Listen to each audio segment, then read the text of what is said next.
The little girl's fingers barely grazed Virginia Brenner's sleeve, but they might as well have wrapped around her heart and squeezed until it cracked clean open. "Will you still be here tomorrow?" The question hung in the dry Arizona air like smoke from a dying fire, and Virginia could not breathe. She stood in the doorway of the Carson Ranch house, her traveling bag already packed, already resting against her left leg, already a declaration of every intention she had carried with her across 3 states and 2 territories. The evening sun had turned everything amber and blood orange outside, and little Clara Carson, all of 5 years old with her father's dark eyes and her dead mother's copper curls, was looking up at Virginia with an expression so naked and trusting that it felt like a betrayal just to meet her gaze. Because Virginia had been about to leave. She had been about to walk out that door, down those porch steps, and ride the next available wagon back toward Tucson before Lionel Carson ever found out the truth about who she really was and why she had really come to Broken Spur, Arizona in the first place. She had a letter in her coat pocket. A letter she had not written, but one that had brought her here under false pretenses. A letter that had promised a widowed rancher a wife and had promised a desperate woman an escape from the worst mistake of her life. And now this child, this small, solemn, motherless child, was looking up at her with those enormous dark eyes, and Virginia Brenner could not move a single muscle in her body.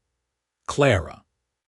The voice came from behind her, deep and careful, the way a man speaks when he is afraid of startling something precious. "Come away from Miss Brenner. She is getting ready to go." Virginia turned around slowly. Lionel Carson stood in the hallway of his own house like a man who had forgotten he owned it. He was 32 years old, lean as fence wire, with sun-darkened skin and hands that looked like they had never stopped working since the day he turned 16. He had taken his hat off when he came inside, and he was holding it now, turning the brim in his fingers in slow circles, the way a man does when he is holding himself together by force of habit alone. He had heard her packing. She could see it in his face, that particular look of a person who has already absorbed a blow and is now simply waiting to see if another one is coming. "I need to explain something," Virginia said, and her voice came out steadier than she deserved. "You do not owe me an explanation," Lionel said. "You came out here on someone else's word. That is not a crime." But it felt like one. It had felt like one for the past 3 weeks, ever since Virginia Brenner had stepped off the stage in Broken Spur, Arizona, with a borrowed name and a borrowed story, and walked straight into the life of a man who deserved so much better than the trap she was about to spring on him. She needed to go back to the beginning. She needed to go back 6 months, to a boarding house in Kansas City, Missouri, and a woman named Eleanor Marsh who had sat across from Virginia at a cramped kitchen table and changed the course of both their lives. Virginia Brenner had been 26 years old that November, which in 1883 was old enough to have made every important mistake at least twice. She had come to Kansas City from St. Louis, where she had spent 2 years working as a seamstress and 1 disastrous year as the intended wife of a man named Gerald Holt, who turned out to be less of a man and more of a very elaborate lie. Gerald Holt had promised her security and a future and a home. What he had actually been was a forger with warrants in 4 states who had used Virginia's small inheritance from her late father to settle a gambling debt before disappearing entirely in the direction of New Orleans. She had not been heartbroken, exactly. She had been humiliated, which was worse. Humiliation had a sharper edge and it lasted longer. She had arrived in Kansas City with $23, a good sewing kit, and an absolute determination never to trust a charming man again. Eleanor Marsh had been her neighbor at the boarding house. Eleanor was 28, round-faced and gentle, a schoolteacher who had answered a matrimonial advertisement placed by a rancher in Arizona Territory named Lionel Carson. Eleanor had been corresponding with him for 4 months. She had his photograph. She had his letters, which Virginia had read once, helping Eleanor compose a response, and which had struck her as the writing of an unusually thoughtful and honest man. And then Alina had fallen in love with someone else. A railroad engineer named Thomas Briggs, who had appeared in her life like a sudden summer rain. And within 6 weeks Alina was engaged and mortified about the situation in Arizona. "I cannot write to him and simply say I have changed my mind," Alina had said, wringing her hands. "He has been waiting. He has a daughter who needs a mother. He has already made arrangements." "You are going to have to write to him," Virginia had said firmly. "What if someone went in my place?" Alina had said, and it had clearly been a thought she had been building toward for some time. Just to explain, just to smooth things over in person. "You could go, Virginia. You are not attached to anything here. You could go meet him, explain what happened, and come back. I would pay your fare both ways. It would be a kindness to him, giving him a proper explanation in person." Virginia had stared at her. "That is not how any of this works, Alina." "I know, but he has a little girl, and I feel terrible." Virginia had said no 4 times over the course of 3 days, and then the landlady had raised the rent, and Virginia's best seamstress client had moved away, and she had found herself looking at Alina's travel money with the calculating eyes of a woman who was running out of options. She had told herself it was just to smooth things over. Just to go and explain, face to face, that Alina Marsh had changed her mind. She had brought Alina's letters with her so she could show him the correspondence, so it would not seem like something worse. She had planned to arrive, explain the situation with as much dignity as possible, apologize on Alina's behalf, and be back on the stage within 48 hours. She had not planned on the stage being delayed for 4 days due to a broken axle outside of Tucson. She had not planned on Lionel Carson sending a wagon to meet her, driven by his foreman, an old man named Pete who talked constantly, and assumed she was Alina without ever asking. She had not planned on arriving at the ranch at dusk, and finding Clara Carson standing on the porch with a small bouquet of wildflowers she had picked herself, holding them out like an offering to someone she had already decided to love. And she had not planned on Lionel Carson standing behind his daughter with his hat in his hand, and an expression on his face that was not romantic hope at all, but something quieter and more desperate than that. Something that looked like a man who had been holding everything together alone for so long that he had forgotten what it felt like to have someone else in the room. She had planned to explain immediately. She had not. 1 night had become 3 days, and 3 days had become a week, and somewhere in between she had started teaching Clara how to read with the spare primers in the schoolroom corner of the house, and she had started cooking alongside Lionel in the kitchen, because it turned out he was not much of a cook, and she was very good at it. And she had started learning the rhythms of the ranch in the early mornings when the light came over the mountains pink and cold. She had not planned to fall in love with any of it. She especially had not planned to fall in love with him. Lionel Carson did not do anything dramatic. He did not sweep her off her feet or say grand things. He was not the kind of man who performed. He was the kind of man who noticed. He noticed when she was cold before she said so, and brought her coat without comment. He noticed when she was frustrated with the stove and quietly fixed the damper without making it a lesson. He noticed when she was quiet in the evenings, and he would simply stay nearby, reading or working on harness leather, close enough that she was not alone but far enough that she had room. She had been explaining herself to men her whole life, making herself smaller and more palatable, and Lionel Carson did not seem to require any of that. That was the most frightening thing she had ever encountered. 3 weeks in, she had finally written the letter she should have written the moment she arrived.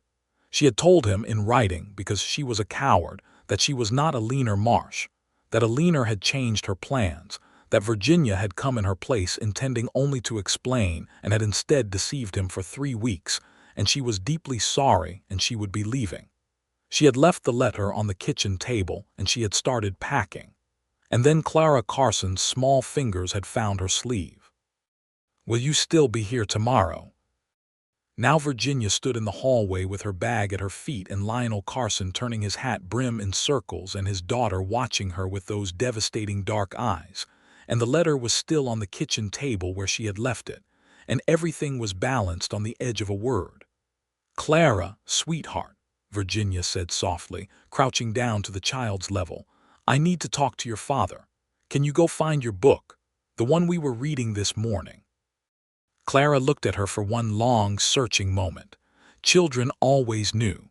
They always knew when the adults around them were afraid. Then she nodded and pattered off toward the sitting room, her small feet barely making a sound on the plank floor.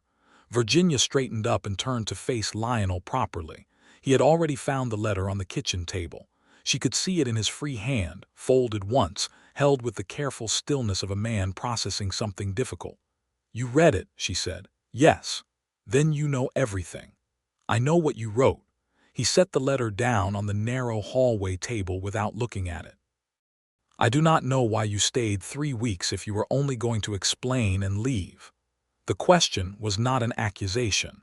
That was the unbearable part. There was no anger in his voice, just a genuine, quiet question from a man who was trying to understand and who deserved an honest answer. "I do not entirely know myself," she said, and that was the truest thing she had said in a month. "I told myself it was because I wanted to be sure you would be all right, that you would know it was not personal, that a leaner had not meant to hurt you, but that was not all of it. What was the rest of it?" She looked at him directly, because he had earned that.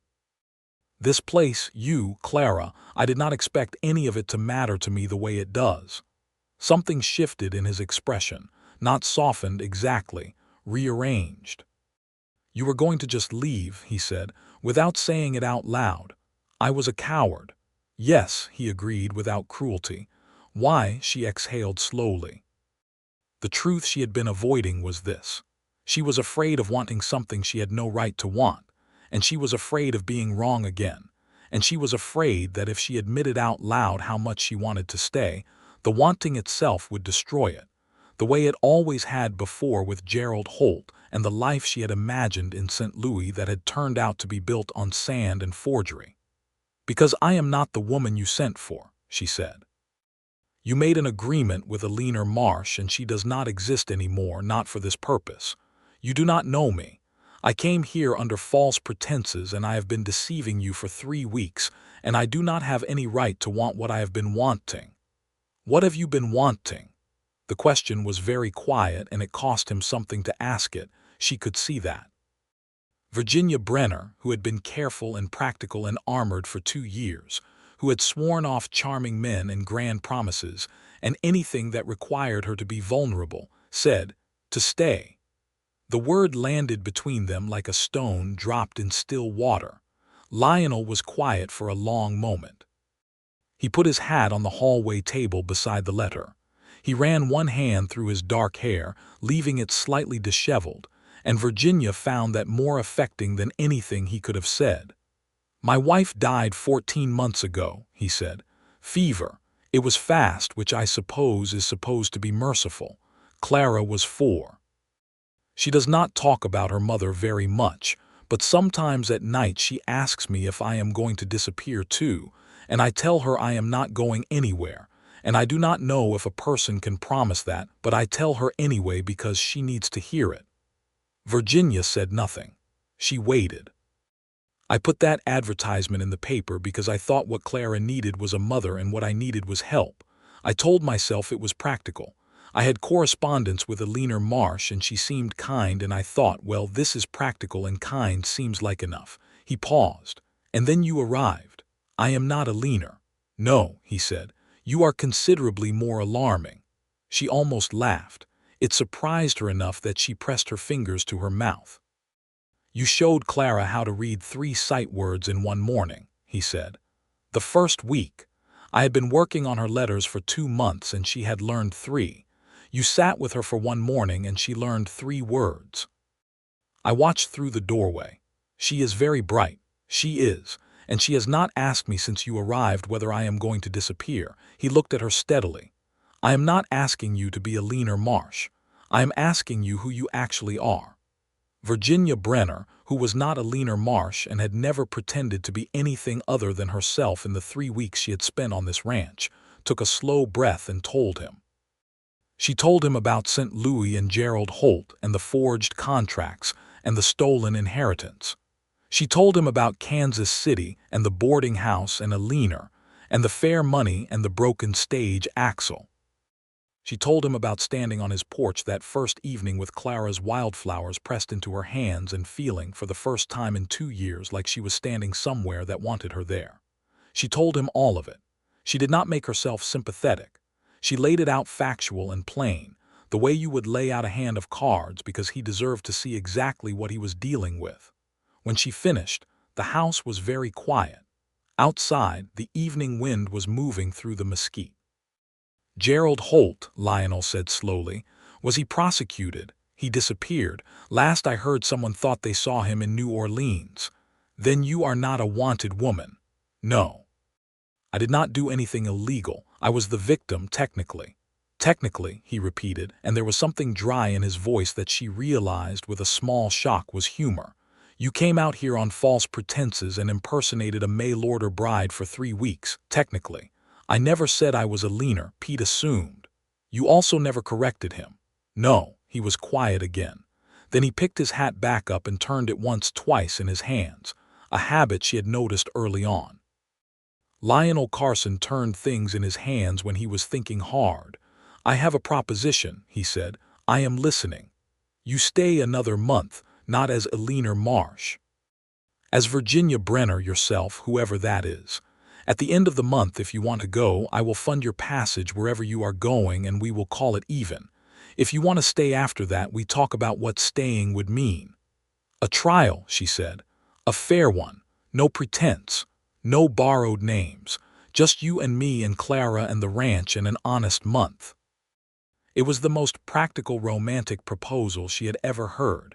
And considering she had once received a proposal from a forger who had quoted Shakespeare while simultaneously planning to steal her savings, the honesty of it moved her more than she had words for. All right, she said. 1 honest month. She unpacked her bag that evening. Clara came to watch, sitting cross-legged on the bed in the spare room, very solemn and official about the whole business. Are you staying? Clara asked. For now, Virginia said. For a while. Clara considered this. Papa does not lie, she announced. He said you might stay, so I thought you would. Virginia looked at this 5-year-old philosopher with great seriousness. Did he? What else did he say? He said you were very brave, Clara said. And I think so too. Virginia Brenner, who had not cried once in the entire mess of Gerald Holt and the stolen money and the boarding house in Kansas City, sat down on the edge of the bed in Lionel Carson's spare room in Broken Spur, Arizona, and very quietly cried a little. The month that followed was the most vivid of Virginia's life. Broken Spur in the spring of 1883 was a town of perhaps 400 souls, situated in a valley between 2 ridges of the Dragoon Mountains, close enough to Tombstone that it had absorbed some of that town's restless energy, without inheriting all of its violence. The silver mines to the east brought money and strangers in roughly equal measure. The ranchers and farmers who had been there since before the mines were people who had built things with their hands and intended to keep them. Lionel Carson's ranch, the Double C, ran about 800 acres of decent grazing land, a good creek, 3 horses, 40 cattle, and a herd of sheep that his foreman Pete considered beneath his dignity but maintained faithfully. There was a main house, 2 outbuildings, a small barn, and a kitchen garden that had clearly been neglected since the previous autumn and was in desperate need of attention. Virginia attacked the kitchen garden on the 3rd morning of her honest month with a ferocity that surprised everyone, including herself. She had not grown up on a ranch. She had grown up in a modest house in Missouri with a father who kept books for a merchant and a mother who sewed, and a kitchen garden that her mother had tended with the seriousness of a professional. Virginia had learned the garden at her mother's knee, and the muscle memory of it came back to her in the Arizona soil like something she had only been temporarily misplacing. Lionel found her out there at 7 in the morning with dirt on her hands and her hair pinned back severely, and an expression of absolute concentration on her face. "You do not have to do that," he said, from the other side of the low fence. "I know." She sat back on her heels and looked at the row of onion sets she had just planted. "My mother grew onions this variety. She called them keeping onions. Said they lasted the whole winter if you stored them right." She paused. It seemed worth doing. He leaned on the fence post and watched her for a moment. "You are planning ahead," he observed. "I am keeping my options open," she corrected, but they both knew the truth of what she meant and neither of them pushed it. He brought her coffee without being asked. He sat on the fence rail and drank his own while she worked, and they talked about the ranch and the cattle market and the price of wool and the state of the road between Broken Spur and Tucson. It was not romantic conversation. It was practical, substantive, the kind of talk two people have when they are genuinely interested in the same problems. Virginia had never had that with a man before. Gerald Holt had always performed interest in what she said without actually listening. Lionel Carson listened with the same focused attention he gave to everything else, and it was intoxicating in a way she had not expected. The town of Broken Spur had opinions about Virginia Brenner. Small western towns in 1883 always had opinions, and they expressed them with the efficient speed of people who had little else in the way of entertainment. The women of the town were cautious about her, which was expected. She had not come through official channels. She was not a Leaner Marsh, and she was not a proper Maylord or bride, and her situation did not fit neatly into any category the town understood. Mrs. Aldridge, who ran the dry goods store and was the closest thing Broken Spur had to a social authority, made her position known within Virginia's first week in town by way of a long, significant silence when Virginia came in to buy flour. Virginia was not unfamiliar with significant silences. She thanked Mrs. Aldridge very politely for the flour, paid her exact price without haggling, and went home. She made no effort to explain herself to anyone she did not owe an explanation to. She let the town watch. She went to church with Lionel and Clara on Sunday because that was what one did and she believed in it reasonably enough. And she helped Clara pick out new ribbon for her hat.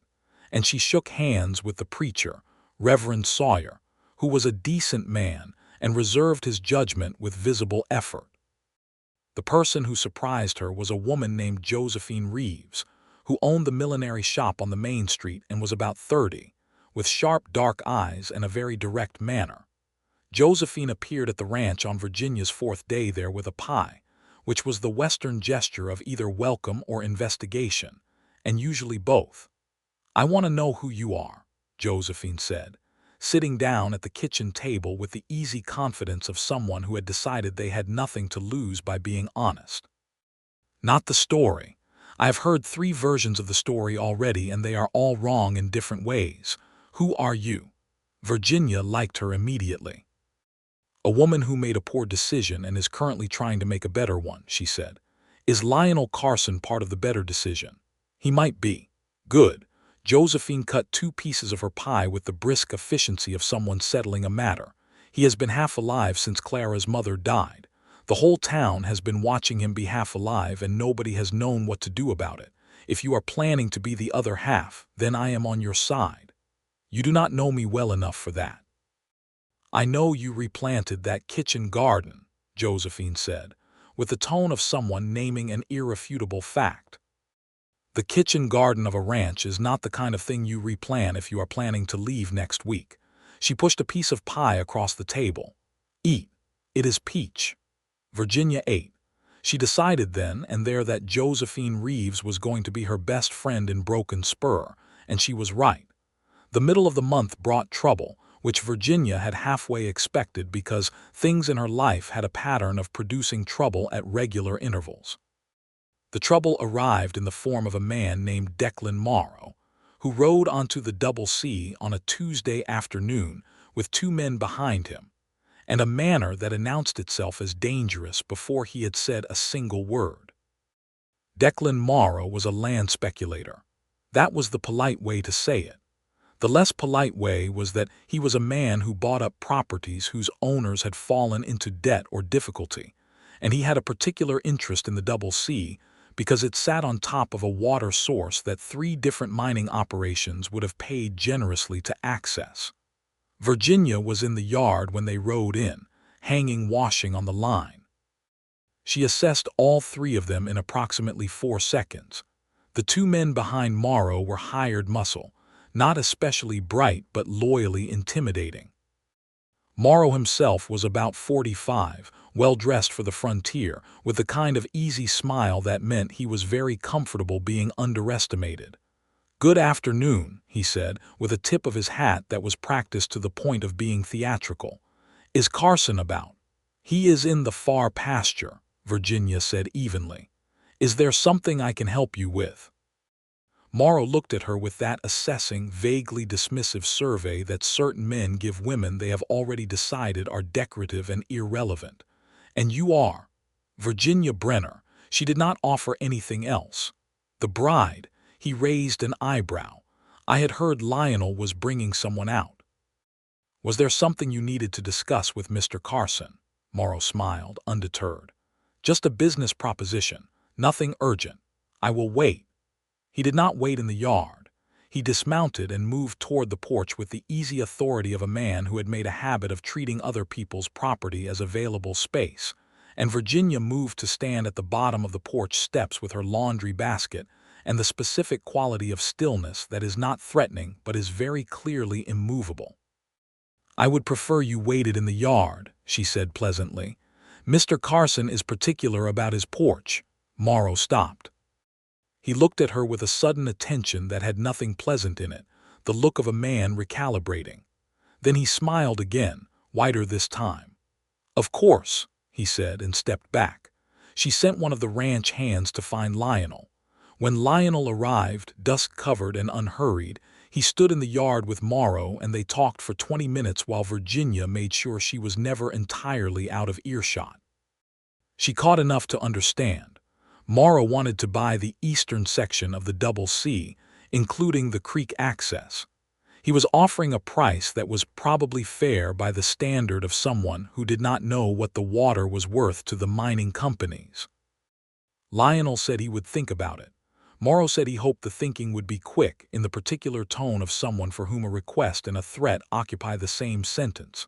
After Morrow left, Lionel came and sat on the porch steps and was quiet for a moment. "He has been circling for 6 months," he said. Virginia sat down beside him. "Is the ranch in debt?" "Some." He said it without evasion, which she had already come to expect from him. "Catherine's illness cost a good deal." "The cattle market was soft last year. I am not in trouble, but I am not comfortable either." "He knows that." "Yes. Men like Morrow always know exactly what kind of pressure a person can bear." Virginia thought about this. She thought about a forger she had once trusted and about the way certain men made a study of vulnerability and called it business. "Do not sell him the creek," she said. Lionel glanced at her.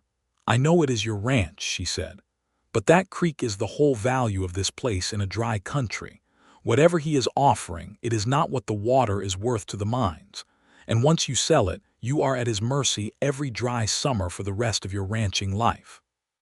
"That is my reading too," Lionel said. "But refusing Morrow tends to come with consequences." "What kind?" "The usual kind, trouble with supply lines, neighbors being encouraged to be difficult. Minor interference that is never quite provable." "Then we plan for it," Virginia said. The "we" came out before she had thought it through, and they both noticed it. Lionel did not comment on it, but something in his expression settled like a knot being gently loosened. "We," he said quietly to himself, as if trying out the word. "If I am still here," she added. "Yes," he agreed. "If you are still here." She looked out at the mountains going purple in the late light and thought, "I am going to be still here." She had not told him that yet, but she knew it. The days after Morrow's visit had a different quality to them, sharper and more deliberate. Lionel rode into town and had conversations with the other ranchers along the valley about water rights and collective pressure, and what Morrow's acquisition of various properties had meant for those who had sold. He came back from these conversations quieter than he had left, but not discouraged. He was the kind of man who dealt with problems by understanding them thoroughly first. Virginia, for her part, spent an afternoon in the county record's office in the nearest town with a clerk named Mr. Abbott, who was initially resistant to helping a woman navigate property and water rights documentation, and who became considerably more cooperative after Virginia demonstrated that she could read a land grant survey as well as he could, possibly better. She brought home a copied summary of the creek rights and water access documentation for the Double C and spread it on the kitchen table that evening after Clara was in bed. Lionel looked at it for a long time. "Where did you learn to read survey documents?" he asked. "My father kept books for a merchant who also dealt in property. I helped him sometimes when I was young." She pointed to a section near the bottom of the survey copy. "There. The creek access is recorded as an appurtenant right to the main parcel. Morrow cannot legally buy it separately from the land it runs through. If he wants the creek, he has to buy the whole eastern section, and if he buys the whole eastern section, you lose a third of your grazing land. I know he wants the whole section, but does he know you know the legal position on the appurtenant right? Because his pitch to you was for the creek access only, which is not how the title actually reads." She looked up. "He may be hoping you will not look closely at the documentation before you sign anything." Lionel sat back and looked at her with an expression she had not seen from him before. It was direct and fully attentive, and had in it something she recognized cautiously as admiration. "Virginia," he said. "Yes. I am very glad the stage axle broke outside Tucson." She laughed genuinely and then covered her mouth the way she did when laughter surprised her, and Lionel Carson smiled at her with his whole face for the first time since she had known him, and it rearranged something fundamental in the architecture of her chest. The last week of the agreed month arrived, and with it a particular tension, quiet and pervasive, like the atmosphere before a storm. Lionel said nothing about it directly. Neither did Virginia. They had fallen into a rhythm that was comfortable and complicated at the same time. Two people who had been cautious about wanting things for different reasons, and who were now caught between the wanting and the caution with considerable awkwardness. Clara was having none of it. Clara Carson, who had been born with approximately none of her father's gift for patience and all of his gift for directness, appeared at the breakfast table on the 28th morning of Virginia's honest month and announced, "You should marry Virginia, Papa." The kitchen was very quiet. Lionel, who had been pouring coffee, set the pot down with great deliberateness. Virginia, who had been slicing bread, kept slicing bread because she was not sure what else to do with her hands. "Clara," Lionel said in his careful voice. "She knows how to make the lamp work when it sticks," Clara said with the logic of someone who has thought this through thoroughly. "And she is teaching me to read. And she did not scream that one time the rooster got in the kitchen. She just picked it up and put it outside. Mama would have screamed." She paused, reconsidering. "Mama would have laughed and then screamed." "Your mother," Lionel said gently, "was wonderful." "I know," Clara said with a 5-year-old simple certainty. "But she is in heaven, and Virginia is here. And I do not want her to go away." She looked at Virginia. "Do you want to go away?" Virginia put down the bread knife. She looked at this impossible child and then at Lionel, who was looking at his coffee cup with the expression of a man who would very much like the floor to provide him with some kind of escape, and who knows perfectly well it will not. "No," Virginia said. "I do not want to go away." "Then it is decided," Clara said, and returned to her porridge with the satisfied air of a diplomat who has successfully concluded a treaty. Lionel cleared his throat. He picked up the coffee pot. He poured Virginia's coffee and then his own with extraordinary concentration on the task. He sat down. "She is not wrong," he said to his coffee cup. "About which part?" He looked up. "Any of it." He paused. "Virginia, I am not a man who says things he does not mean. I do not have the gift for eloquence, and I think you would see through it anyway." "You would be right." "I know who you are," he said. "Not a Leaner Marsh, not a Story, you, who argued with Pete about the sheep schedule and won, who went to the county record's office alone and came back with evidence that could protect this ranch, who planted onions because they keep through winter. He stopped. That is a future tense kind of act, planting onions for winter. You were not planning to leave when you planted them. She had known he would notice that eventually. No, she said, I was not. Then stay, he said, properly, permanently, as my wife. Not because Alina Marsh agreed to it, and not because Clara has decided it, and not because of the water rights documentation, although that last part has not hurt your case. The dry humor at the end of the sentence was deliberate, she could tell, a way of releasing pressure so the real thing underneath could be said plainly. Because I have spent 14 months trying to keep this ranch and this child together, and failing at the part where I remembered to be a person. And you walked onto this porch 3 weeks ago with your traveling bag, and your enormous competence and your secrets, and you made me remember. Virginia Brenner sat across from Lionel Carson in his kitchen in Arizona Territory in the spring of 1883, and she thought about every careful decision she had made since Gerald Holt, every wall she had built, and every reason she had given herself for building them, and she thought about Clara's wildflowers on that first evening, and about the onions she had planted for a winter she had already decided she would be there for. Yes, she said, I will stay. Clara, from across the table, put her spoon down and clapped both hands together 3 times. Solemnly, the way she had apparently decided applause was performed. They were married 5 weeks later at Reverend Sawyer's church in Broken Spur. It was a small wedding, because Virginia had no family near enough to attend, and Lionel's only remaining family was a sister in California who sent a warmly congratulatory letter when she received the news.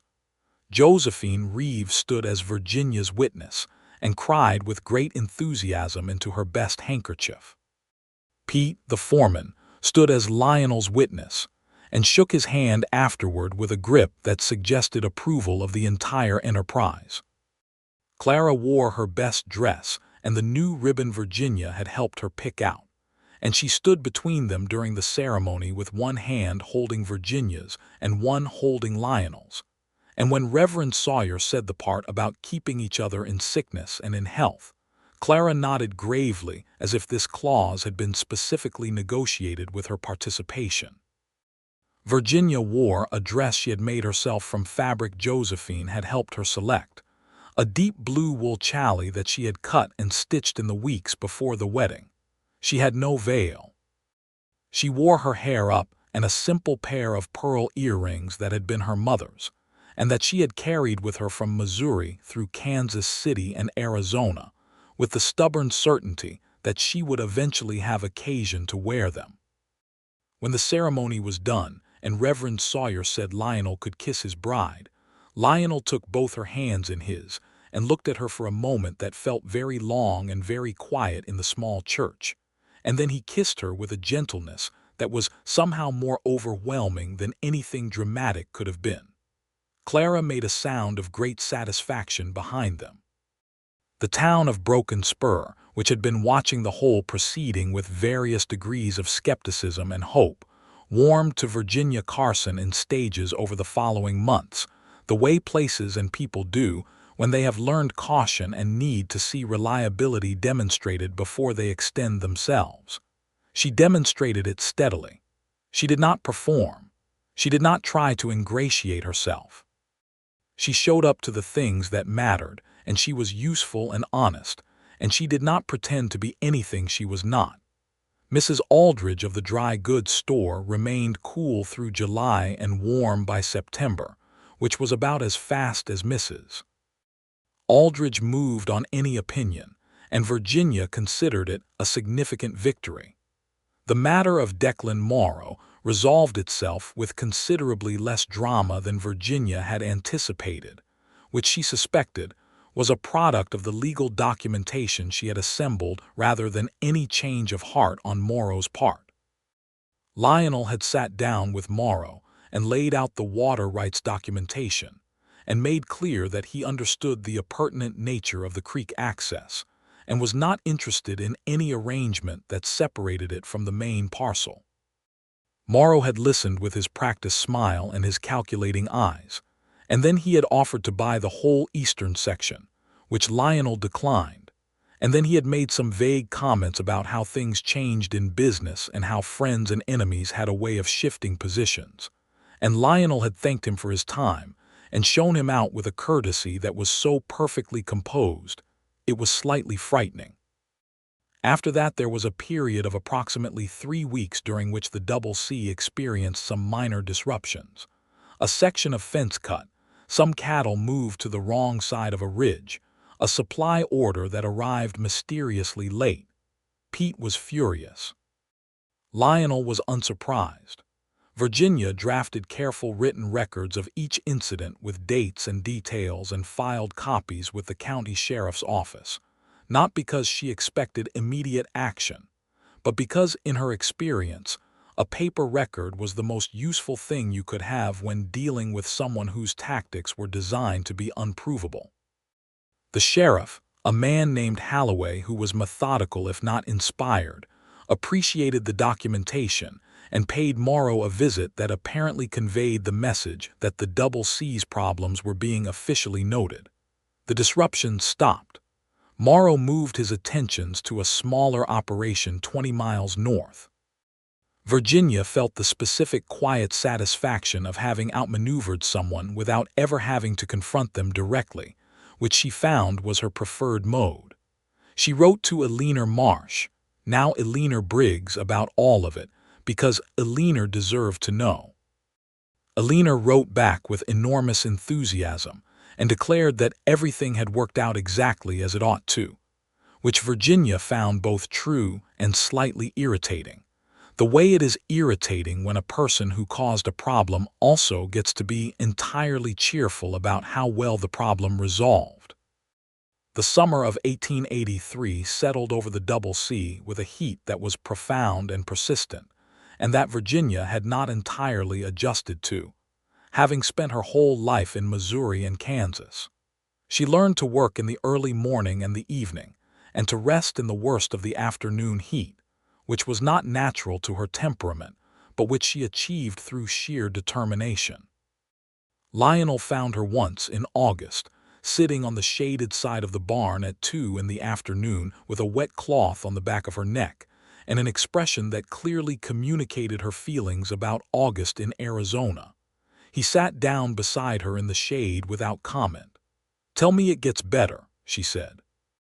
"It gets cooler in October," he said. "That is 2 months away." "Yes, that is not helpful." "No," he agreed, and handed her his canteen, which was cold because he had just brought it up from the creek. She drank deeply and handed it back, and he drank after her with the easy familiarity of two people who had stopped performing the niceties of separateness. "How did Catherine manage it?" Virginia asked, and then wondered if the question was appropriate, and then decided that it probably was, because they had talked about Catherine a few times and Lionel did not seem to need her to be a subject they avoided. "Catherine was born here," he said. "She thought August was fine. She thought winter was the unbearable part." A pause. "She was from a ranch 20 miles east. We grew up knowing each other and we got married when we were both 24 and we had 7 years together, and then she got sick and then she was gone." He said this without particular anguish, the way you tell a story that has been told enough times that the telling has smoothed it. "She was a good woman and a good mother, and I miss her. I expect I will always miss her." "That does not seem like something that ought to bother you." Virginia considered this. "It does not bother me," she said. "I would think less of you if you did not." He looked at her sideways. "She was part of your life for 7 years, Virginia said. "She is Clara's mother. Missing her seems correct. It would be strange not to." She paused. "I am not competing with someone who is gone. That would be absurd. Some people would feel differently. I am not some people." "No," he said, "you really are not." They sat in the shade of the barn, and the heat pressed down on the yard, and somewhere in the distance, a crow was making its harsh opinions known about something.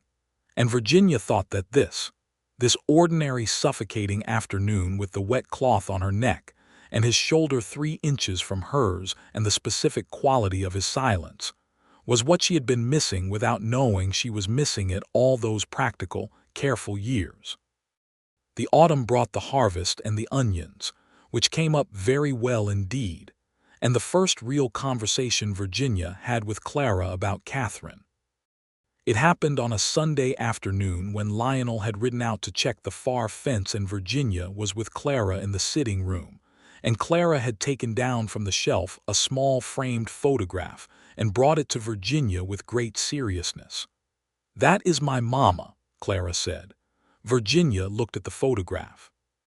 Catherine Carson had been a pretty woman with a broad, open face and dark eyes that Clara had clearly inherited entirely, and an expression that suggested she had been laughing approximately half a second before the photograph was taken.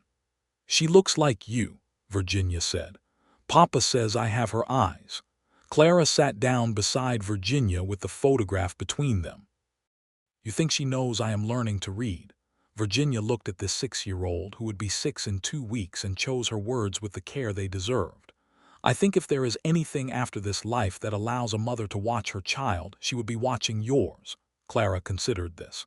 "Are you happy here?" she asked in the direct, sideways way she asked the things that mattered. "Yes," Virginia said. "Very." "Good." Clara put the photograph back on the shelf neatly, in exactly its original place. "I prayed for someone to come," she confided in a smaller voice, the one she used when she was unsure if she was being silly. "After Mama died, I asked God to send someone who would be kind. I prayed every night for 6 months." Virginia was very quiet for a moment. "I did not come here exactly the way I planned," she said carefully. "I made some mistakes getting here, but I am glad I arrived." "Me too," Clara said. "God probably had to work around your mistakes." She said this with 6-year-old theological confidence and went back to her drawing, and Virginia sat with that for a long while and found it did not make her want to cry exactly, but it made her want something to be accountable to, something to try to deserve. By winter, the Double C had stabilized financially. The cattle sold well in November, and the wool from the sheep, which Pete still considered beneath his dignity, brought in a useful supplement. Lionel had quietly paid down the debt from Catherine's illness and renegotiated a supply arrangement with a merchant in Tucson that saved them considerably on dry goods. Virginia had started taking in sewing work for several families in Broken Spur, not because they needed the money urgently, but because she needed something of her own, and because her hands were not made for idleness. She had also, with Josephine's encouragement and Lionel's quiet support, begun holding reading hours on Wednesday afternoons for the children of families who could not easily get their children to the town school 6 miles away.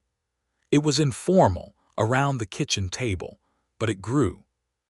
By December there were 7 children coming on Wednesday afternoons, ranging in age from Clara's 6 to a solemn 12-year-old named Thomas Whitfield, whose family had arrived from Tennessee, and who could not read at all and who, by February, was reading with a concentration and appetite that made Virginia profoundly glad.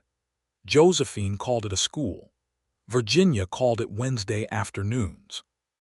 Lionel built a second table for the kitchen without being asked, because the original one had become crowded. Christmas of 1883 was the first Christmas Virginia had kept that felt like home since her parents had both been alive. She made a tree from a juniper Lionel cut and brought in, and she and Clara decorated it with paper stars and a string of dried chilies that Clara insisted were festive, and which, Virginia conceded, were at least colorful. Josephine came for dinner, and Pete ate in the kitchen because he refused to be indoor company on principle, but made an exception for the meal itself, which Virginia had prepared with significant effort. A roasted chicken, sweet potato pie, cornbread, and preserved peaches from Josephine's summer pudding-up. After the dishes were done, and Clara was asleep and Josephine had walked home through the cold evening, and Pete had retreated to the bunkhouse, Virginia and Lionel sat by the fire in the sitting room, and she told him about the Christmas her parents had kept when she was 8, the last one before her father's health began to fail. the one where they had had a real plum pudding and her mother had sung all the way through the day. He told her about the Christmas he and Catherine had spent in a blizzard with 6-month-old Clara, stuck inside for 3 days, which he described as mostly wonderful and slightly insane. They talked about their families with the comfortable openness of two people who have decided to keep no more secrets from each other. And at some point, Virginia's head came to rest on his shoulder with the naturalness of water finding its level, and he turned his head and said something quiet against her hair that was not quite words but meant everything necessary. In February of 1884, Virginia told Lionel she was expecting a child. She told him in the kitchen in the morning with the same directness she brought to everything, because she had found that directness was the only register she trusted anymore. He was quiet for a moment. Then he reached across the table and took both her hands in his and held them with a careful steadiness that she had come to think of as the most characteristic thing about him. "Are you well?" he asked first. "I am very well," she said. "Early days, but yes." "Are you frightened?" She had not expected the question. She had expected joy, which was certainly present in his face, but he had asked the harder question first because he knew her. "A little," she said. "Catherine." "Yes," he said. He did not pretend there was nothing to be cautious about. "We will take every precaution. There is a good doctor in Tucson now. I will write to him." "I know all of this," Virginia said. "No, you know," he was still holding her hands. "I am saying it because I need to say it, because I cannot think of losing you and I need you to know that." She turned her hands over and held his. "You are not going to lose me," she said. "I am extraordinarily stubborn." "I know that too," he said. "It is one of my favorite things about you." Clara's reaction to the news, delivered 2 days later with great seriousness, was thorough and considered. "Will it be a girl or a boy?" Clara asked immediately. "We do not know yet," Virginia said. "I would prefer a brother," Clara decided. "Girls are always wanting to play with my things." Virginia kept a very straight face. "We will see what we can do." The pregnancy moved through the spring with the same quality of inevitability that the onions had come up in autumn, steady and grounded. Virginia did not slow down dramatically, which frustrated the doctor from Tucson and everyone else in her vicinity, but she was sensible about it, and Lionel was so carefully attentive without being suffocating that she had to remind herself sometimes not to simply burst into tears of gratitude. She missed her mother. That was the unexpected grief of it. She had thought she was past missing her mother in the acute way, but pregnancy brought it back sharp, the specific yearning for the particular presence of a mother's guidance and company during something that felt large and new. She wrote about it in a letter to Josephine, who was away visiting her own mother in New Mexico, and Josephine wrote back with such warmth and practical advice and declarations of devotion that Virginia read it 3 times. On a warm morning in October of 1884, Virginia gave birth to a boy. He arrived with considerable opinion about the whole process, expressing himself at length from the first moment, and he was placed in Virginia's arms while the doctor folded his instruments away, and Lionel sat on the edge of the bed, with an expression that Virginia had never seen on his face before. Completely unguarded, entirely open, like a man who has had every careful defense removed in a single moment. "Hello," Virginia said to the baby, who was red-faced and ferociously alive and looking at the world with the expression of someone who intends to interrogate it thoroughly. "He looks angry," Lionel said, not unkindly. "He is outraged by the change in circumstances," Virginia said. "I sympathize." They named him James after Virginia's father, James Arthur Carson, 7 pounds and extraordinarily vocal, with Virginia's lighter coloring and Lionel's dark eyes, which Clara observed with great satisfaction when she was brought in to meet him. "He has Papa's eyes," Clara said, inspecting her new brother with expert seriousness. "I think he will be all right." James Arthur Carson would turn out to be every bit as loud and determined as his first moments suggested, but also, as he grew, funny and warm and devastatingly attached to both his parents in the way of children who have grown up in houses where love is not in short supply. Virginia recovered from the birth with the ferocious efficiency of someone who did not have time for a prolonged convalescence, which the doctor considered excessive and Lionel considered entirely predictable. She was up and moving carefully within the week, nursing James and supervising the household and resuming her Wednesday afternoons within a month, to the quiet delight of the children who had continued to come even in her absence, in the care of a young woman named Ruth Whitfield, Thomas's older sister, who had been sitting in on the reading hours since autumn and who turned out to be a natural teacher. "You have built something," Josephine told her, one Wednesday afternoon in November while James slept in his basket and Thomas Whitfield helped 6-year-old Clara sound out a long word in her primer. "You know that, do you not?" "It is just afternoons," Virginia said. "Stop doing that," Josephine said firmly. "Stop making small what you have made large. You have taught 9 children to read who did not have another way to get there. That is not small." Virginia looked at the room around her kitchen table. Thomas, who had arrived unable to read and was now working through a dime novel of considerable complexity. Clara, who had gone from 3 sight words to full paragraphs.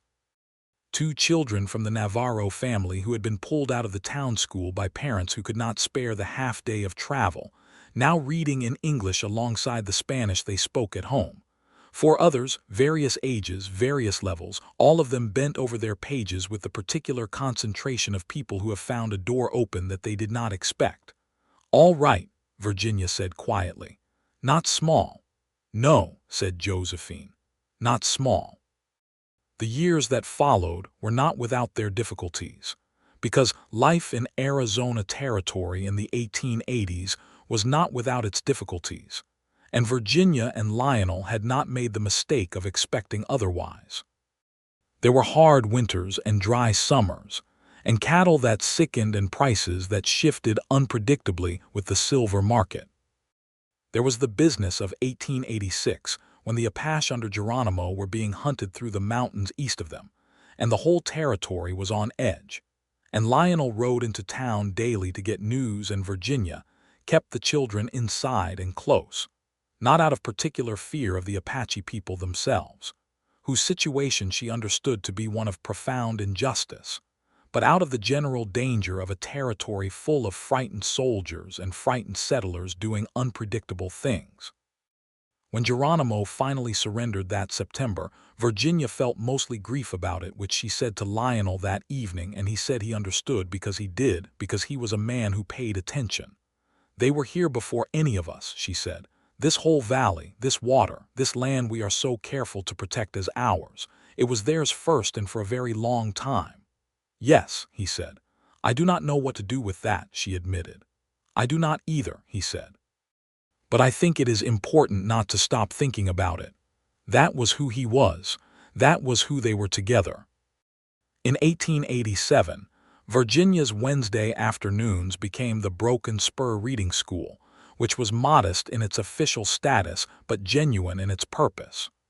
Ruth Whitfield taught alongside Virginia 3 days a week. They applied to the Territory Board of Education for recognition, which was a process involving a great deal of paperwork that Virginia approached with the same methodical ferocity she brought to everything that mattered, and they received it in 1888, making the Broken Spur Reading School an officially recognized educational institution with 2 teachers and 15 students, and a budget that was small but real. Mrs. Aldridge, who had now been warm toward Virginia for 4 years, donated fabric for curtains. Lionel and Pete and Thomas Whitfield, who was now 18 and working on the Double C part-time, built 2 new benches for the schoolroom. Clara was 11 and reading everything she could get her hands on, with particular affinity for natural history and geography. James was 4 and already demonstrating that his primary educational approach was asking every question he could think of, and then arguing with the answers. Virginia stood in the doorway of her schoolroom on the morning it officially opened with its new name, and looked at the light coming through Mrs. Aldridge's curtains and thought about a woman sitting in a boarding house in Kansas City with $23 and a sewing kit and absolutely no idea what was coming. Lionel appeared at her elbow. He had come from the barn and he smelled of horses and morning air, and he put his arm around her shoulders and looked at what she had made. "Extraordinary woman," he said quietly. She leaned into him. "You built the benches. You built the rest of it." They stood there for a moment in the morning light, and James came running from the direction of the kitchen with a piece of cornbread in one hand and a very urgent expression, and something to tell them that turned out to be about a frog he had found near the water trough. And the moment shifted into the warm, ordinary chaos of morning, which was its own kind of perfect. Virginia was 31 that year, and Lionel was 37, and they were in the exact middle of their lives with most of what mattered still ahead of them. In the summer of 1889, Virginia discovered she was expecting again. This time she told Lionel in the garden early morning, with the tomatoes she had planted in May coming in around them, and he put down the irrigation bucket he was holding and stood very still for a moment, and then smiled with the specific radiant warmth of a man who has already given himself permission to be happy and does not require any more convincing. "The doctor," he said. "Yes, I know the doctor," she said. "Tucson. We have 6 months. I am writing today," he said. "You can write this afternoon," she said. "The tomatoes need water this morning." He picked up the irrigation bucket. "Right," he said. He was still smiling. "The tomatoes." This pregnancy moved more smoothly than the first, which the doctor from Tucson attributed to experience and Virginia attributed to having a better sense of what her body was doing and what it needed. She was less frightened this time, though not entirely unafraid, because the shadow of what had happened to Catherine was never entirely absent, and she suspected it never would be. But it was a smaller shadow now, manageable, something she could acknowledge without letting it govern her.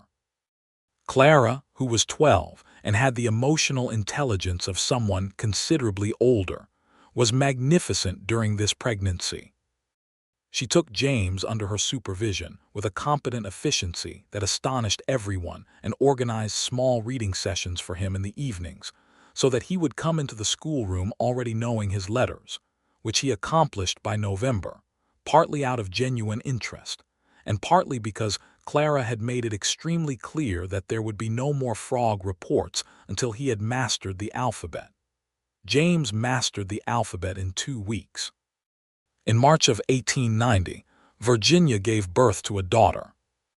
She was smaller than James had been, quieter, with a composure about her from the very first moments that made Lionel say, looking down at her in Virginia's arms, that she looked like a person who had already decided how things were going to go. "She has your expression," he told Virginia. "What expression?" "The one that means the matter is settled." They named her Margaret Rose. Clara declared her acceptable. James, who was 5 and had been prepared for either outcome with what Virginia considered admirable flexibility, spent 10 minutes staring at his new sister, and then announced that her hair was very small and went back to his frogs. Margaret Rose Carson would grow up to be a person of formidable intelligence and iron determination, which should have surprised no one given her parentage, but still managed to surprise her parents regularly, as she found increasingly creative applications for both. The 1890s brought changes to the whole territory. Arizona was growing, which meant the town of Broken Spur was growing, which meant the Double C sat in a more populated valley than it had when Lionel had built the first fence line. The railroad came within 15 miles of them, which changed the cattle business considerably, making the fall drives shorter and the market more predictable. Lionel negotiated a regular cattle contract with a buyer in Tucson, which stabilized the ranch's income in a way that previous years had not been. Virginia's school, properly financed now through a combination of territory funds, local donations, and a grant that Virginia had applied for through a considerable expenditure of letter-writing energy, moved out of the ranch kitchen and into a proper building on the edge of town, with 2 classrooms and 3 teachers, Ruth Whitfield as the lead teacher with Virginia as the founding administrator and occasional instructor. She was 33, and she had built a school. She thought about that some mornings, the specificity of it. A school in Arizona Territory, in a town that had not had one 6 years ago. 15 children had learned to read in her kitchen who would not otherwise have had the opportunity. Some of them were now grown. Thomas Whitfield, who had arrived unable to read at 12, was 24 and working for the railroad as a clerk, writing in his job application letter with a clarity and confidence that Ruth told Virginia about with great pride. When Virginia received a letter from Thomas himself, thanking her, she read it twice and then folded it carefully and put it in the small box where she kept the things she wanted to remember, the things she had carried from before and the things she was making now, the pearl earrings, Clara's first full written sentence from the primer, a pressed wildflower she had saved from the bunch Clara had handed her on that first evening, now 7 years ago. She showed Lionel the letter that evening. He read it. He handed it back. He said, "You did that." "We did it," she said. "You built the table and the benches and the second table, Virginia. And you never once made me feel like it was not worth doing," she said, which was the truest thing. "You never looked at the Wednesday afternoons as something that took away from the ranch. You never made me choose between the school and the home." "Why would I?" he said, genuinely puzzled.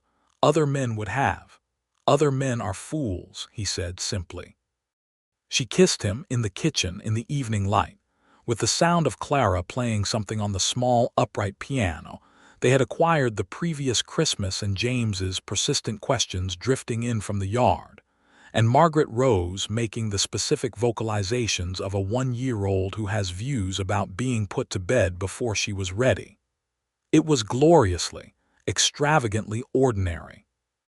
In 1892, Clara Carson was 15 and beautiful and terrifying in her intelligence, reading natural history texts from Tucson and corresponding with a botanical society in Philadelphia that had published an article she had sent them about the plant species of the Dragoon Mountain foothills. She wanted to go to school, not the Broken Spur reading school, which she already exceeded, but a proper secondary school. The Territory was building them. There was one in Phoenix. The conversation about this was the longest Virginia and Lionel had in years, not because they disagreed exactly, but because they each had fears they needed to work through honestly. Lionel's fear was that Clara was 15, and Phoenix was far, and the world was not always kind to 15-year-old girls who were very bright, and sometimes did not bother to hide it. Virginia's fear was almost the opposite, that they would not send her, would keep her small and safe and local, and Clara would spend 20 years becoming less than she was. They talked about it for 3 evenings. Clara, who knew they were talking about her, demonstrated extraordinary patience and did not attempt to eavesdrop, which Lionel said was either great maturity or an indication that she had already decided the outcome and was waiting for them to arrive at it. They sent her. Of course they sent her. They packed her trunk in August, and Lionel drove her to the stage in the wagon, and Virginia stood on the porch with James and Margaret Rose, and watched the wagon go down the road with the specific internal stillness of a person who is being very brave on the outside. Clara wrote every week without fail. Her letters were long and detailed, and full of the particular exhilaration of a person who has suddenly found themselves surrounded by people as interested in ideas as they are. She was not always happy.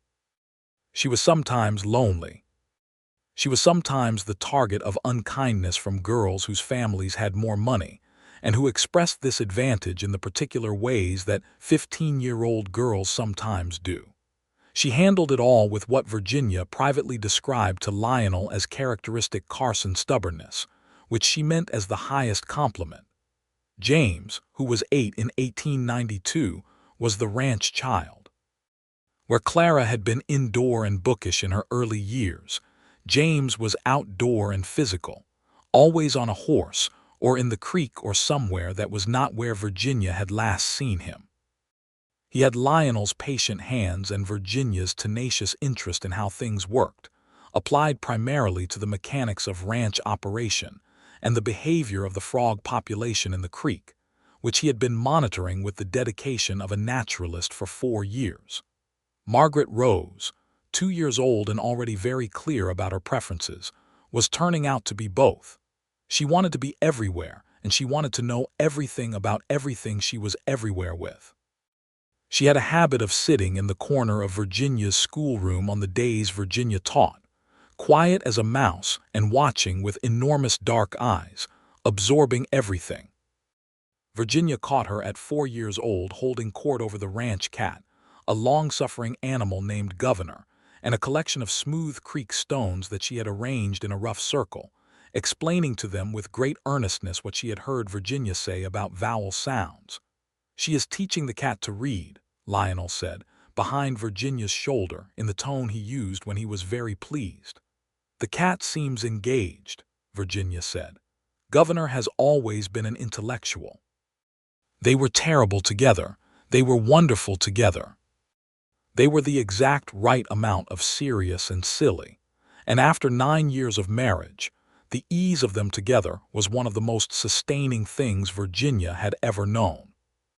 She had been talking to Josephine once, in the late summer of 1893, about a woman Josephine knew whose marriage had grown cold and mechanical over the years, and Josephine had said something that Virginia had thought about many times afterward. "I think some people marry the idea of a person and then spend the rest of their lives being disappointed by the reality. And some people marry the actual person, all the difficult real parts of them, and that is the one that lasts." Virginia had looked at her friend. "Is that wisdom or envy?" "Both," said Josephine with characteristic honesty. "I am still waiting to marry the actual person of someone, but I recognize it when I see it." Josephine did marry, eventually, in 1895. A quiet man named Samuel Torres who came to Broken Spur to work with the new surveying office, and who appeared to find Josephine's directness not challenging but deeply attractive, which Virginia observed with great satisfaction from a distance, and then from up close as Josephine's matron of honor at the small church wedding. Clara came home from Phoenix for the wedding. She was 18 by then, finished with her secondary education and planning, with a certainty that left no room for argument, to pursue further studies at the Territory Normal School, which trained teachers and was one of the few avenues of higher education available to women in Arizona. She had grown taller and more composed and somehow more essentially herself, the way people do when they have been away from home long enough to find out who they are independent of the place they came from. She and Virginia sat on the porch the first evening she was home and talked until midnight, about the schools and the ideas and the people she had met and the things she was thinking about.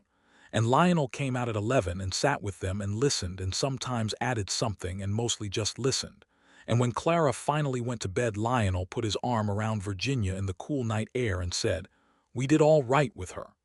"We did magnificently with her," Virginia said. "Yes," he agreed. "We did."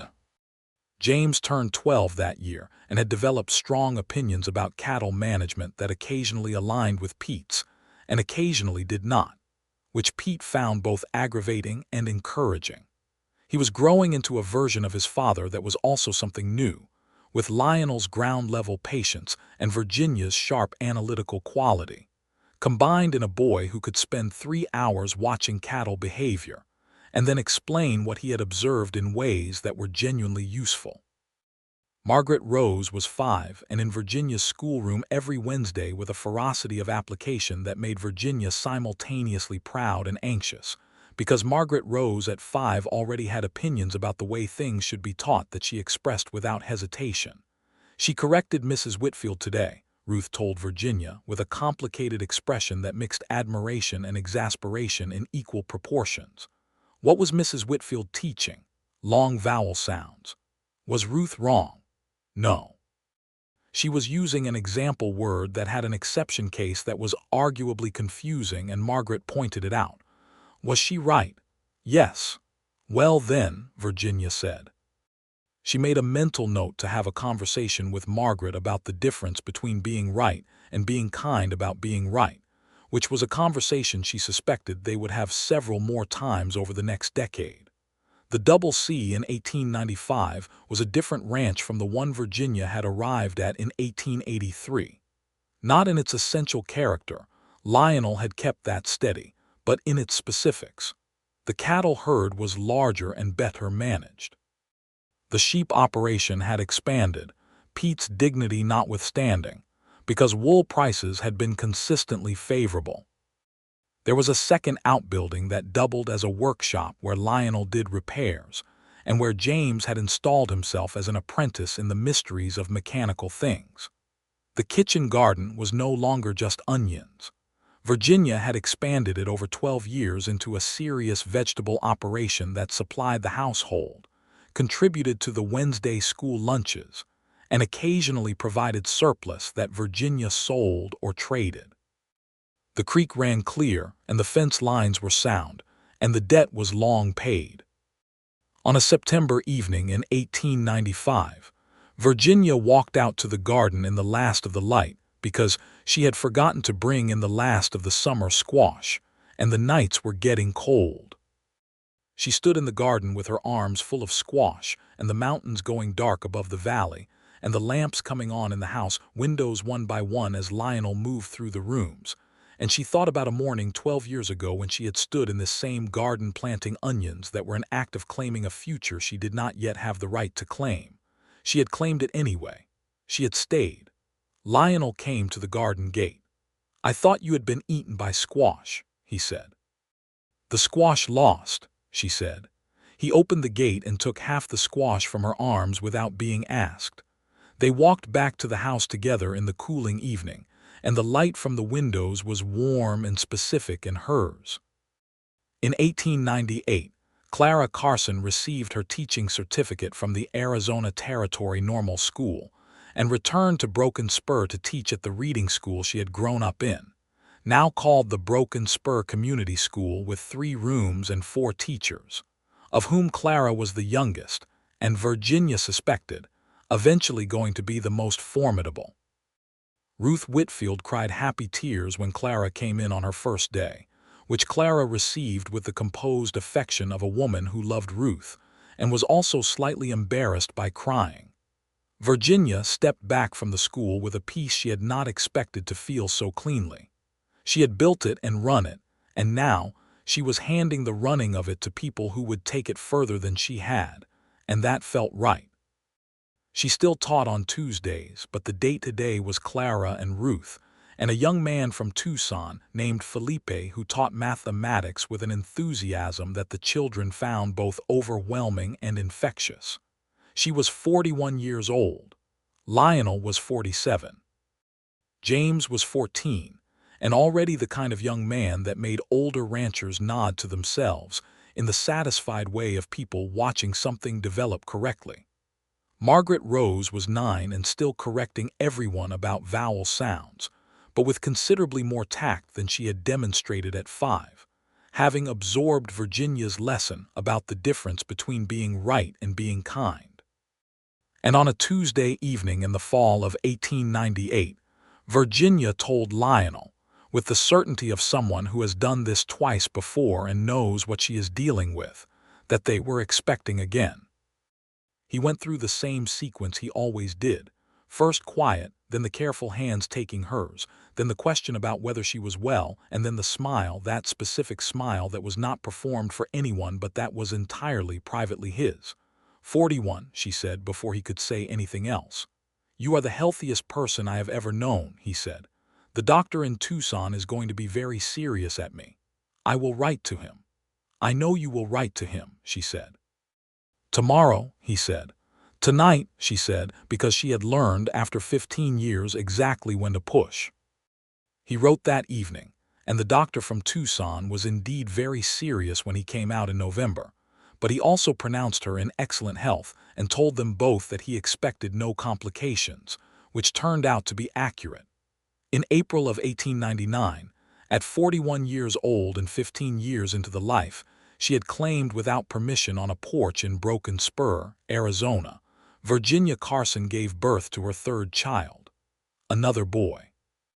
brown-haired and blue-eyed, which was new, the first of their children to come out with Virginia's coloring rather than Lionel's, and which made Lionel look at her with an expression of pure delight, because he said it was like meeting a new version of someone he already loved. They named him Henry Thomas Carson, Henry for Lionel's father, Thomas for the railway clerk who had learned to read at Virginia's kitchen table and written her a letter she still kept in her box. Clara was 22 and already had the composure of someone much older, and she looked at baby Henry with her grandmother's practical love and said he was a good size and had sensible ears. James, who was 15 and in the profound seriousness of young manhood, was moved more than he expected to be by his new brother, and spent the first week finding reasons to be in whatever room Henry was in, which everyone noticed and no one mentioned because James would have been embarrassed.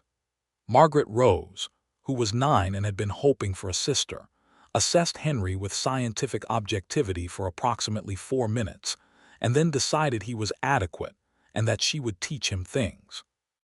Virginia, holding Henry Thomas Carson in the spring light in the house she had made hers, thought, "This is what it looks like when you stay, not the grand version. Not the version where everything is dramatic and significant and clearly important. The daily version. The version where you planted onions in September because you intended to be there in winter, where you built a school one Wednesday at a time, where you sat in the garden in the last of the light and the lamps came on one by one in the windows, where a man who turned his hat brim in circles when he was thinking hard had stopped needing to hold himself together alone.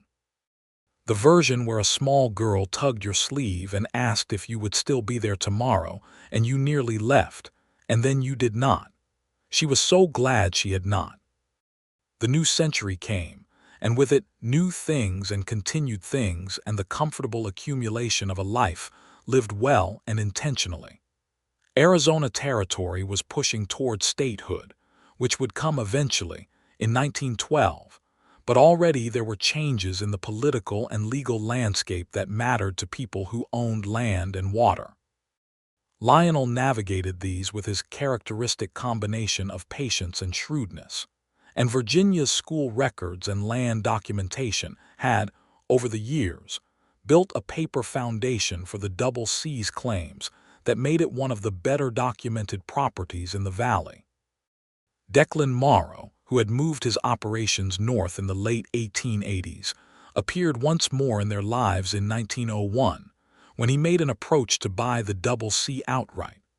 He was older and his hair had gone gray, and his smile was still the practiced, theatrical thing it had always been. Lionel received him on the porch politely, and said the Double C was not for sale, and Morrow said something about it being a shame to hold on to things that had run their course, and Lionel said he did not find it a shame at all, and that was the end of it. Morrow left Broken Spur in 1903, heading further north or west, and they did not see him again. James Carson, at 18 in 1902, began taking primary responsibility for the cattle operation in a way that Lionel guided and supported without supplanting. It was the specific art of a father who knows when to step back, and James responded to the trust with the focused energy of someone who has been given real responsibility and takes it seriously. He was also, Virginia observed with great interest, paying considerable attention to a young woman in town named Abigail Navarro, whose family Virginia had known since the early days of the Wednesday school. Abigail was 19 and had all the qualities that James, in his serious ranch-minded way, most admired. She was capable and practical and honest and not easily impressed, which meant that James, who was impressive in the ranch sense without particularly knowing it, had to work for her regard. Virginia watched this develop with the deep contentment of someone who recognizes a story she knows. Clara, at 25, had built the Broken Spur Community School into something that was now formally connected to the county school system, with a real budget and real recognition, and she was in correspondence with educational reformers in the East about methods and materials. She was not married and showed no signs of being urgently interested in marriage, which Virginia respected entirely. She did have, in 1904, what Virginia eventually gathered was a significant friendship with a woman named Dr. Henrietta Marsh, a physician who came to Broken Spur for 6 months working with the county health department. Virginia observed this friendship with interest and warmth and asked no questions, and if she arrived at certain understandings, she kept them to herself with the same respect she had always kept for other people's right to define their own lives. Margaret Rose, at 15, was extraordinary and terrifying in equal measure. She had taken everything the school could give her, and was consuming library books from Tucson at a rate that alarmed the library's acquisition budget. And she had opinions about women's suffrage, about which she was very clear and very loud, and about Arizona statehood, about which she was also clear and loud, and about the proper treatment of the indigenous people of the territory, about which she was the loudest of all. Having spent years absorbing Virginia and Lionel's carefully honest conversations about the injustices of the territory's history, and applying her own sharp mind to them, Virginia found her magnificent and sometimes exhausting, and entirely the person she had always been becoming. Henry, who was 5 in 1904, was a cheerful, curious, sunny-tempered child who appeared to have decided that the world was an interesting and fundamentally benevolent place, and was proceeding on that assumption with great success. He had inherited whatever quality it was in Virginia that made plants grow well, and he spent considerable time in the kitchen garden with a focused joy that reminded Virginia of herself at 8 years old, kneeling in Missouri soil beside her mother. Lionel, who was 50 in 1901 and who looked it only slightly, had the kind of physical endurance that years of ranch work creates in the body, and the kind of internal composure that years of a genuinely good life creates in the spirit. He was not unchanged by time. No one was, but he was, Virginia thought privately, improved by it. He had grown into himself more completely. The man who had turned his hat brim in nervous circles was still there in some essential way, but he was less afraid now of the things he wanted, and the things he wanted were still the same things they had always been. The ranch, his children, his wife. He told her once in 1903, when they were sitting on the porch in the evening after a particularly good day, that he could not entirely believe his own life. "Why not?" she asked. "I was so lonely after Catherine," he said. "I had Clara and the ranch and Pete and the work, and I was so lonely, and I did not let myself know how lonely because knowing would have meant feeling it, and I did not have room for feeling it." "I know," she said. And then the advertisement, which I almost did not place, and then a leaner Marsh who almost came, and then the stage Axel. He paused. "I have thought about those almost moments a great deal over the years. How many things had to go almost right and almost wrong and exactly wrong at the exactly right time. A broken axle," she said, "and a woman who was too stubborn to get back on the stage." "I am very grateful for your stubbornness," he said. "I know," she said. "It is one of your favorite things about me." He laughed. She had been quoting him back to himself, and he recognized it and laughed with the ease of a man who is very happy, and the evening settled around them. In 1906, James married Abigail Navarro in a ceremony at the Broken Spur Church that Reverend Sawyer's replacement, a young minister named Graham, performed with visible delight at the general happiness of everyone involved. The whole town came. Mrs. Aldridge, who was 72 now and had long since made Virginia one of her 3 or 4 genuinely approved of people in the world, brought the most spectacular cake anyone had seen in the valley. Pete, who was old enough now that his opinions about the indoors were less absolute, sat in the second pew and wept with unself-conscious emotion. Abigail Navarro Carson was exactly the woman for James. Steady and capable and not at all intimidated by him, with the particular quality of paying full attention that James also had, so that when they were in a room together, they gave each other an unusual amount of genuine presence. Virginia held Lionel's hand through the whole ceremony and did not cry until they were in the wagon going home, and then she cried a little, the good kind.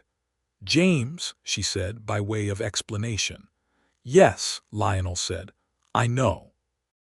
Margaret Rose, who was 17 in 1906, and had decided that crying at weddings was a culturally mandated performance she was skeptical of, nevertheless was observed by Virginia to have wet eyes during the vows, which Virginia filed away as evidence of a softer interior beneath the architectural certainty of her elder daughter's public self. Henry, at 7, was the ring bearer, and performed this office with great gravity, and then immediately went to investigate the wedding cake with an interest that was primarily scientific, because he wanted to know exactly how the sugar flowers had been made. The years between James's wedding and Margaret Rose's departure for the Territory Normal School in 1907 were some of the fullest Virginia could remember. The house was busy in the way of a house that has many people moving through it at various stages of their lives, and Virginia had made peace long ago with the fact that her home was not quiet. She had grown up in a quieter house and had spent 2 years in very quiet boarding houses, and she preferred the noise, the particular texture of several lives happening in close proximity. She and Lionel had their evenings. Whatever the day held, they kept their evenings. They had built that habit early and held it through everything: the sitting room, the fire in winter, the porch in summer, the conversation that ranged from the immediate practical to the large philosophical, and the silences that were as comfortable as the talk. She had learned his silences over the years. He was not always a verbal man, not because he lacked things to say, but because he thought before he said them. And Virginia, who had once found his silences difficult to read, had come to treasure them the way you treasure spaces in music. He had learned hers too, the silence that meant she was working through something and would talk about it eventually, and the silence that meant she was content, and the silence that meant she was troubled and did not want to say so yet, and the silence that meant she was angry and was being careful about it. He navigated all of them with the same patient attention he brought to everything. That, Virginia thought, was what 15 years of genuine effort looked like. Not the absence of difficulty, but the presence of the skill to navigate it. Margaret Rose left for Phoenix in September of 1907 with 3 trunks and a box of books, and a plan for her education that she had laid out with such precision that it amounted to a small administrative document. She kissed her parents goodbye with great composure and hugged Henry for a long time, and waved from the stage without looking back, which Virginia recognized as the same quality of courage she herself had needed to stay instead of go. She did look back once briefly, when the stage was almost out of sight. Virginia raised her hand. Henry, at 8, was the one left at home now, the last of the children in residence, with James and Abigail in the small house they had built on the eastern section of the Double C, and Clara in her house near the school in town. Henry was 8 and moved through the world with his characteristic cheerful attention, and the house was quieter than it had been but not empty. Abigail and James had their first child in 1908, a boy named Lionel Thomas Carson, called Little Lion by no one but Henry, and tolerated by James with the equanimity of a man who knows he cannot control everything. Virginia held her grandson and thought, still here.